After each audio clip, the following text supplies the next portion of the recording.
2020ஆம் ஆண்டு திரைப்படத்துறைக்கு ஒரு அசாதாரண ஆண்டாக அமைந்தது.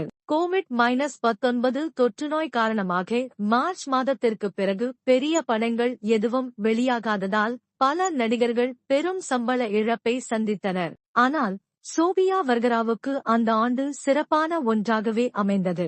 2020ஆம் ஆண்டில் சோபியா வர்கரா ஒரு படத்தில் கூட நடிக்கவில்லை என்றாலும் உலகிலேயே அதிக சம்பளம் வாங்கும் நடிகை என்ற பெருமையை பெற்றார். அந்த ஆண்டு அவர் மாடர்ன் ஃபேமிலி என்ற தொலைக்காட்சி நிகழ்ச்சியின் கடைசி சீசன் மற்றும் அதன் சிறப்பு பகுதியான எ மாடர்ன் ஃபேர்வெல் உட்பட பல தொலைக்காட்சி நிகழ்ச்சிகளில் தோன்றினார். மேலும் பிரபலமான அமெரிக்காவின் காட் டேலண்ட் நிகழ்ச்சியின் 15வது சீசனில் நடுவராகவும் பணியாற்றினார். சோபியாவின் வருமானத்தில் வால்மார்ட்டில் அவரது ஜீன்ஸ் வரிசை மற்றும் ரூம்ஸ் டு கோவில் அவரது தளபாடங்கள் வரிசை போன்ற ஒப்புதல் மற்றும் உரிம ஒப்பந்தங்கள் மூலம் கிடைக்கும் தொகையும் அடங்கும்.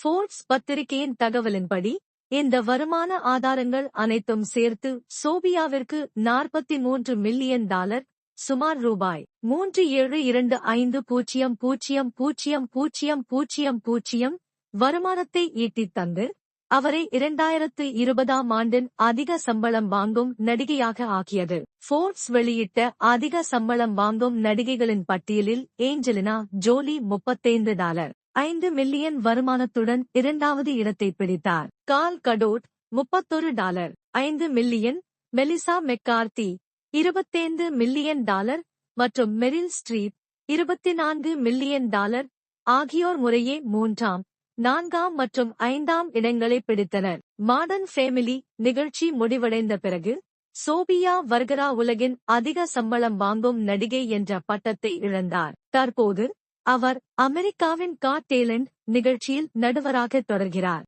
சமீபத்தில் நெட்ஃபிளிக்ஸின் தொடரான கிரிசெல்டாவில் கொலம்பிய போதைப்பொருள் கடத்தல் மன்னர் கிரிசெல்டா பிளாங்கோவாக நடித்துள்ளார்.